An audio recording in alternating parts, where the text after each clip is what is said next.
राधे श्याम, मेरा नाम है जानवी और मैं आपका परिचय कराऊंगी ठाकुर जी के परम लाडले श्री नरसिंह मेहता जी के भक्त चरित्र से। नरसिंह जी को उनके जीवन काल में ठाकुर जी ने अनेकों बार दर्शन दिए। ऐसे तो ये कथा नानी बाई के मायरे के नाम से विख्यात है। नानी बाई कौन थी? नानी बाई नरसिंह जी की सुपुत्री थी। और मायरा क्या होता है? तो भारत के कई परिवारों में बेटी के विवाह से पूर्व उनकी माता को उनके भाई आकर चूनर उड़ाते हैं और अपने सामर्थ्य अनुसार उपहार प्रदान करते हैं। इसी को हम मायरा बोलते हैं। बहुत परिवारों में इसे भात भी बोला जाता है। तो नानी बाई का मायरा भरने के लिए स्वयं ठाकुर जी आए थे और ठाकुर जी ने उस समय 56 करोड़ का मायरा भरा था। कहते हैं कि आज भी ऐसा मायरा कोई नहीं भर सकता है और ना आगे कभी भर पाएगा। तो हमारे लिए ये सोचना जायज है कि भैया ये कथा, ये घटना कलयुग की तो नहीं हो सकती, क्योंकि कलयुग के प्राणी कहाँ इतने गुणवान कि उनके लिए स्वयं ठाकुर जी धरती पर आए, दर्शन दे। लेकिन अगर भक्ति नरसिंह जी जैसी हो तो एक बार क्या ठाकुर जी 1000 बार आकर दर्शन देकर जाएंगे। तो कैसी थी नरसिंह जी की भक्ति? कैसी होनी चाहिए भक्ति? नरसिंह जी की भक्ति भक्तों निस्वार्थ थी। ठाकुर जी से कोई चाह नहीं थी कि आप अगर ये करेंगे तो भक्ति करेंगे वरना नहीं करेंगे। ये नहीं था। ठाकुर जी से अगर कुछ मांगना भी होता तो हाथ जोड़कर बोलते, सांवरा तू मिल जा, इस दुनिया का कुछ नहीं चाहिए। हम में और उनमें बस यही फर्क है। हम क्या करते हैं? ठाकुर जी हमारा ये काम बनवा दो, अरे इतने का प्रसाद चढ़ाएंगे, अरे इतने की माला की सेवा चढ़ाएंगे। ठाकुर जी भी सोचते हैं, अरे भाई दिया मैंने, लौटाओगे मुझे।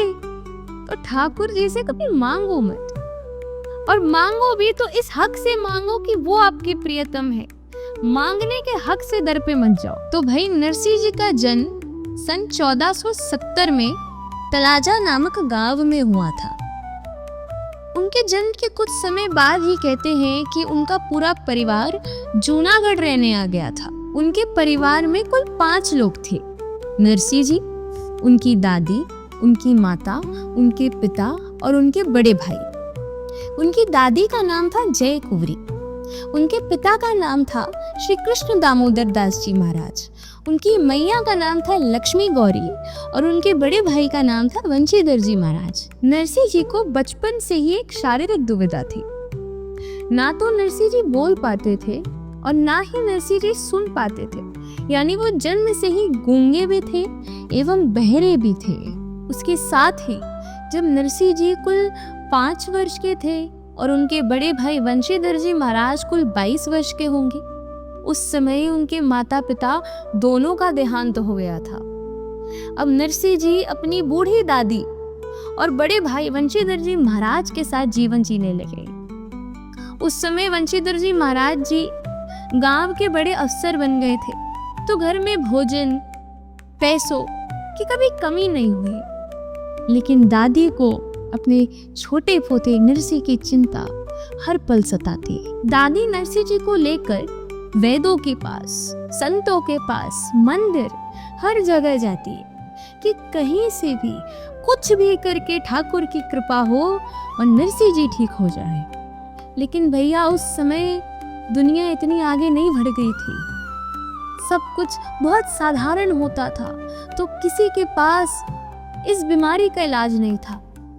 लेकिन डोकरी के मन में हमेशा एक विश्वास था, एक भाव था कि अगर मेरे नरसिंह को कोई ठीक कर सकता है तो वो सिर्फ और सिर्फ उस परमात्मा की शक्ति ही है। नित्य ही सायंकाल डोकरी नरसिंह जी को लेकर हाटकेश्वर महादेव जी के मंदिर जाया करती थी। वहां पर जाकर डोकरी खूब पूजा करती, खूब कीर्तन करती। अब नरसिंह जी तो सुन नहीं पाते, बोल नहीं पाते, तो वो गा नहीं सकते थे, लेकिन वो डोकरी को देख देख कर ताली बजाते। जैसे वो पूजा करती, वो भी पूजा करने की कोशिश करते। तो उससे समझ में आता था कि नरसिंह जी के मन में परमात्मा के लिए भाव है, श्रद्धा है। ऐसे ही फागुन शुक्ल पक्ष पंचमी का दिन आया। डोकरी नरसिंह जी को लेकर मंदिर जाती है हाटकेश्वर महादेव के। वहाँ पर खूब पूजा अर्चना करती है, कीर्तन करती है, नरसिंह जी से पूजा करवाती है। और जैसे ही मंदिर से बाहर निकलती है तो देखती है दूर ही एक कोने में एक तेजस्वी महाराज बैठे हैं। उनका तेज मानो इतनी दूरी से भी दिख रहा है। समझ आ रहा है कि वो कितने विद्वान हैं। डोकरी देखकर सोचती है कि मैं दर दर फिरी, क्या पता आज महादेव ने सुन ली और इन महाराज जी को भेजा। नरसिंह जी को लेकर जाती हूँ और महाराज जी से पूछती हूँ कि क्या करना चाहिए। डोकरी महाराज जी के पास जाती है, जाकर बोलती है, महाराज जी राम राम, ये देखो ये मेरा पोता है नरसिंह, बचपन से ना बोल पाता है ना सुन पाता है, घर में मानो सब इसे बोझ समझते हैं। आप थोड़ी सी कृपा करो, अपनी कृपा दृष्टि बालक पर डालो और इसे ठीक करो महाराज जी, मेरे पोते को बोलता करो महाराज जी, इसे सुने महाराज जी, कृपा करो। महाराज जी बोलते हैं। ये डोकरी तो बहुत चिंतित लगती है और तुरंत ही नरसिंह जी की ओर देखते हैं। जैसे ही नरसिंह जी को देखते हैं महाराज जी बोलते हैं, अरे डोकरी तो चिंता काहे करे, तेरे तो खानदान के भाग्य खुल गए हैं। डोकरी बोली, भाग्य खुल गए हैं कैसे? महाराज जी बोलते, अरे तेरे परिवार में, तेरे खानदान में ठाकुर जी का परम लाडला पैदा हुआ है। इतना कहते ही महाराज जी नरसिंह जी को अपनी गोद में बिठाते हैं और गोद में बिठाकर उनके कानों में बड़े भाव से कहते हैं, अरे भक्त नरसिंह बोलो राधे कृष्णा। अरे मानो ना मानो, महाराज जी का इतना कहना था। अरे जन्म से गूंगे बहरे नरसिंह जी राधे कृष्ण राधे कृष्ण राधे कृष्ण जपने लगे। डोकरी देखती है कि मेरा पोता बोलने लगा। अरे जन्म से इसकी आवाज नहीं सुनी। डोकरी ने पहली बार उनकी आवाज सुनी नरसिंह जी की। डोकरी कहती है, महाराज आपके चरण कहाँ है? आप बताओ मैं आपकी कैसे सेवा करूं, आप बताओ मैं आपको क्या दक्षिणा दूं। महाराज जी कहते हैं, ये मेरी कृपा दृष्टि नहीं है, ये तो उनके नाम की महिमा है। अरे राम से बड़ा राम का नाम होता है। और मुझे क्या दक्षिणा दोगी? तुम घर जाओ और घर जाके अपने ठाकुर को 2 प्यारे प्यारे भजन सुना देना, वही मेरी दक्षिणा है। डोकरी बोले, महाराज आप धन्य हो। इतना कहते ही डोकरी घर भाग जाती है। और भाग जाती है मतलब सच में भागती है। जहाँ डोकरी चल नहीं पाती थी, आज अपने पोते की आवाज को सुनकर डोकरी पूरे गांव में दौड़ रही है। डोकरी घर पहुंच जाती है। घर पहुंचकर जैसा साधु महाराज जी ने बोला वैसे ही ठाकुर जी को प्यारे प्यारे भजनों से रिझाती है। उतने में ही वंशीधर जी महाराज नरसिंह जी के बड़े भैया घर में घुसते हैं। प्रवेश करते ही देखते हैं कि आज भजन की आवाज में किसी बालक की भी आवाज आ रही है। जाकर देखते हैं तो नरसिंह जी भजन गा रहे होते हैं। वंशीधर जी महाराज पूछते हैं, अरे दादी ये क्या चमत्कार है? दादी कहती है, अरे छोरा चमत्कार न तो नमस्कार है भैया। एक महाराज जी आए, उन्होंने अपनी कृपा दृष्टि डाली, नरसिंह बोलने लगा।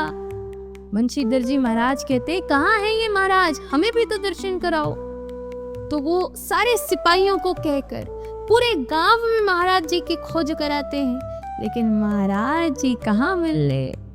तो संत महाराज कहते हैं कि नरसिंह जी का कंठ खोलने के लिए स्वयं ठाकुर जी धरती पर आए थे और नरसिंह जी को उनका गुरु मंत्र दे के गए थे।